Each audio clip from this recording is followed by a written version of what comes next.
నల్గొండ జిల్లాకు సంబంధించినటువంటి ఉద్యమ నాయకులైనటువంటి కామ్రేడ్ పల్లా వెంకటరెడ్డి గారిని బ్రీఫ్గా మాట్లాడవలసిందే కోరుతున్నాను. వారి తర్వాత మన రామకృష్ణ గారు మాట్లాడతారు. మరలా వందే మాతరం గారి పాటలు ఇవాళ ఈ వేదిక అంతా వందే మాతరం గారిదే. నేను నిలబడితే ఆయనేమో నన్ను ఆపమంటున్నాను అనుకుంటున్నాడు. నిలబడి ఆయనతో పాటు ఆ జెండాలు మాకేమైనా ఇస్తే అందరం కూడా జెండాలతో మేము జెండాలని ఊపి తద్వారా మీకు ఉత్సాహం కల్పించాలంటే మాకు దగ్గర జెండాలు లేవు. తర్వాత మళ్ళీ ఆయన కూడా పాటలు పాడతాడు.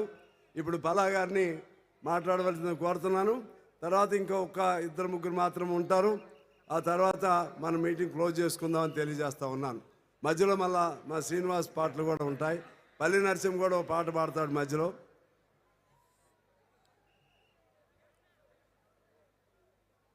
భారత కమ్యూనిస్ట్ పార్టీ శతవార్షికోత్సవాల సందర్భంగా ఏర్పాటైన ఈ బహిరంగ సభలో పాల్గొంటున్న మన సిపిఐ జాతీయ ప్రధాన కార్యదర్శి కామ్రేడ్ డి రాజా గారు, సిపిఐ జాతీయ కార్యదర్శి వర్గ సభ్యులు, రాష్ట్ర కార్యదర్శి వర్గ సభ్యులు, విదేశీ ప్రతినిధులు, ఈ ఉత్సవంలో పాల్గొన్న మన తెలంగాణ ఆంధ్రప్రదేశ్ రాష్ట్రాల నుంచి చేసిన ప్రియమైన కామ్రేడ్ సోదరులందరికీ విప్లవాభివందనాలు తెలియజేస్తూ ఉన్నాను. ఈరోజు మన అందరికీ కూడా చాలా శుభదినం. అంటే ఇది సరిగ్గా డిసెంబర్ 26వ తేదీ జరుపుకోవాల్సిన కార్యక్రమం. ఆ రోజుకు మన పార్టీకి 100 సంవత్సరాలు పూర్తి అవుతాయి. కానీ ఈ స్థానిక సంవత్సర ఎన్నికలు రావడం ద్వారా వాయిదా వేసుకొని ఈరోజు మనం నిర్వహించుకుంటా ఉన్నాం. ఈ కార్యక్రమానికి మరి ముఖ్యమంత్రి గారు వచ్చి చాలా ఉత్సాహపూరితమైన సందేశాన్ని కూడా ఇచ్చాడు.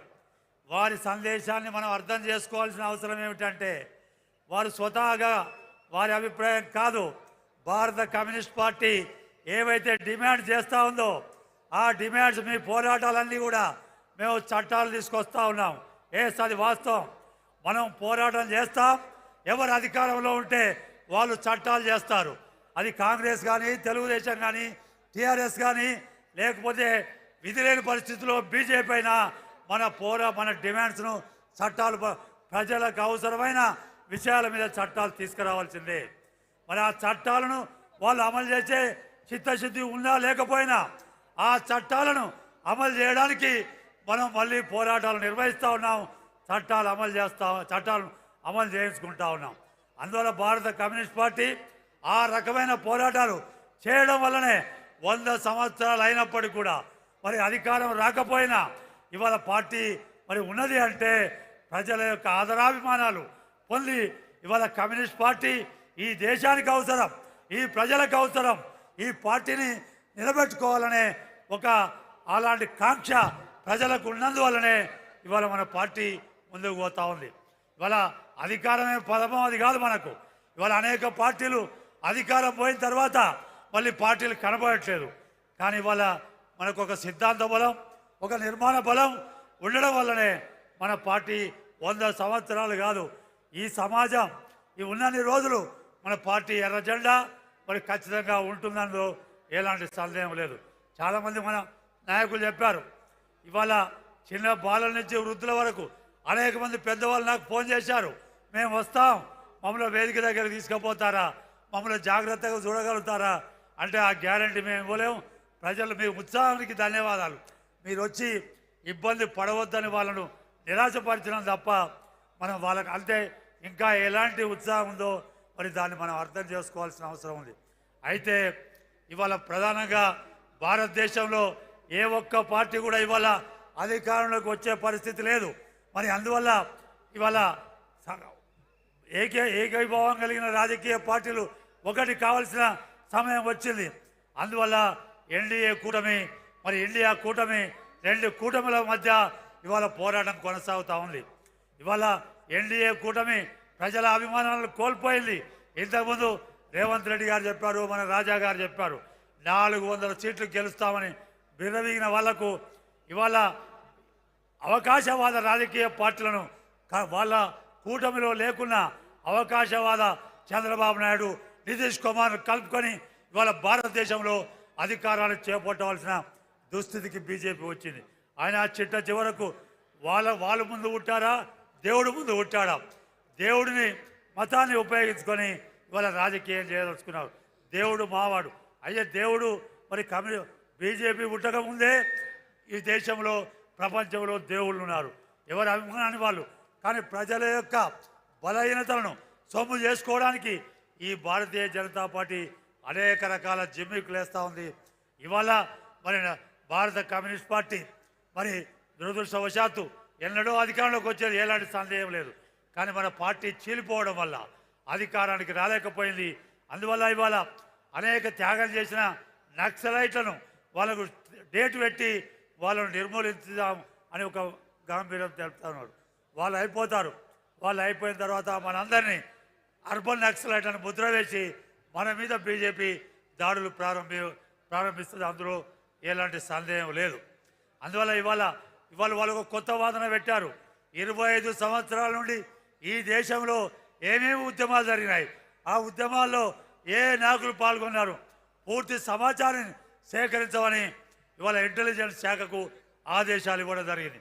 అంటే వాళ్ళ తదుపరి టార్గెట్ కమ్యూనిస్టులే. అందువల్ల బీజేపీకి భారతదేశంలో ఎవరున్నా పర్వాలేదు, కానీ ఎర్ర జెండాలు ఉండకూడదు. అందువల్ల ఈ ఎర్ర జెండాలను అంతం చేయాలనే ఒక దుర్బుద్ధి ఉన్నది. అందువల్ల వాళ్ళని గద్దెదించకపోతే మన పార్టీకే కాదు ఈ దేశంలో ప్రజలు కూడా తీవ్రమైన ఇబ్బందులకు గురి కావడం తప్పదు. ఇవాళ కార్మిక వ్యతిరేక చట్టాలు, రైతు వ్యతిరేక చట్టాలు, విద్యా వ్యతిరేక చట్టాలు, ఇవాళ అన్ని రంగాల్లో మరి మనం సాధించుకున్న మరి చట్టాలన్నింటినీ కూడా తిరగదోడడానికి ఇవాళ బీజేపీ ప్రయత్నం చేస్తూ ఉంది. ఇవాళ బీజేపీని ఆనాడు స్వాతంత్ర పోరాటంలో మరి సంపూర్ణ స్వాతంత్రానికి పిలిపించి ఎలాంటి పోరాటం చేశామో ఇవాళ బీజేపీని గద్దె దించడానికి అలాంటి పోరాటం చేస్తే తప్ప మరి మరొక మార్గం లేదు. దానికి మార్గం ఇవాళ భారతదేశంలో కమ్యూనిస్టులంతా ఐక్యం కావాల్సిన అవసరం ఉంది. కమ్యూనిస్టులు ఐక్యమైతే మరి అనేక వామపక్ష పార్టీ అభిమానులే కాదు, మరి సోషలిస్టు భావాలున్న అనేక రాజకీయ పార్టీలు మన వైపు ఖచ్చితంగా కలిసి ఉంటాయి. ఇవాళ ఇండియా కూటమిలో ఎవరు నాయకత్వం వహించాలా, మరి ఆ వర్గపోరుతోనే ఇంకా మరి కొంత ఇబ్బందులు వస్తున్నాయి. అందువల్ల కమ్యూనిస్టులు ఐక్యం అయితే కమ్యూనిస్టులకు కలిసి వచ్చే అనేక పార్టీలు ఇవాళ దేశంలో ఉన్నాయి. అందరినీ కలుపుకొని ఒక ప్రత్యామ్నాయం ఏర్పాటు చేయడానికి ఇవాళ భారత కమ్యూనిస్ట్ పార్టీ పూనుకుంటుంది. అది మన చండీగఢ్ మహాసభలో అలాంటి పిలుపిచ్చాం. ఆ పిలుపును అమలు చేయడం కోసం రేపు లేదెల్లుండి ఇక్కడ వామపక్ష పార్టీల ఆధ్వర్యంలో ఒక సదస్సు కూడా ఏర్పాటు చేయబోతా ఉన్నాం. ఆ సదస్సులో చర్చించి సరైన నిర్ణయాలు తీసుకొని మన భారత కమ్యూనిస్ట్ పార్టీ ఆధ్వర్యంలో ఒక మార్గదర్శకాన్ని చూపిస్తుంది. దానికి అనుగుణంగా మన వేలాది మంది మన కమ్యూనిస్ట్ పార్టీ మరి కార్యకర్తలు భారతదేశంలో ఉన్న కమ్యూనిస్ట్ పార్టీ సిపిఐ ఒక కంకణబద్ధులై మనం ఒక ప్రత్యామ్నాయం కోసం కృషి చేయాలి. అదేం అసాధ్యం కాదు. మన పక్కన ఉన్న మరి శ్రీలంకలో, నేపాల్లో అది సాధ్యమైందని మనం కళ్ళారా చూసాం. అలాంటి అవకాశం కావాలని భారతదేశంలో అనేక మంది కమ్యూనిస్ట్ అభిమానులు, మరి వామపక్ష అభిమానులు, అదేవిధంగా అభ్యుదయ భావాలు కలిగిన వాళ్ళంతా ఎదురు చూస్తూ ఉన్నారు. వాళ్ళ ఆశను నిరాశ కలిగించకుండా మనమంతా మరింత పోరాటానికి ఉత్సాహంగా ముందుకు పోవాలని మీకందరికీ విజ్ఞప్తి చేస్తూ సెలవు తీసుకుంటున్నాను. నమస్కారం. భారత కమ్యూనిస్ట్ పార్టీ, భారత కమ్యూనిస్ట్ పార్టీ. కామ్రేడ్స్, మన మందుల సామేల్ గారు తుంగతుర్తి శాసనసభ్యులు. ఆయన కుటుంబం అంతా సిపిఐ. అక్కడ అసెంబ్లీలో ఎప్పుడు మాట్లాడినా నేను కమ్యూనిస్ట్ పార్టీ అని చెప్పేవాడు.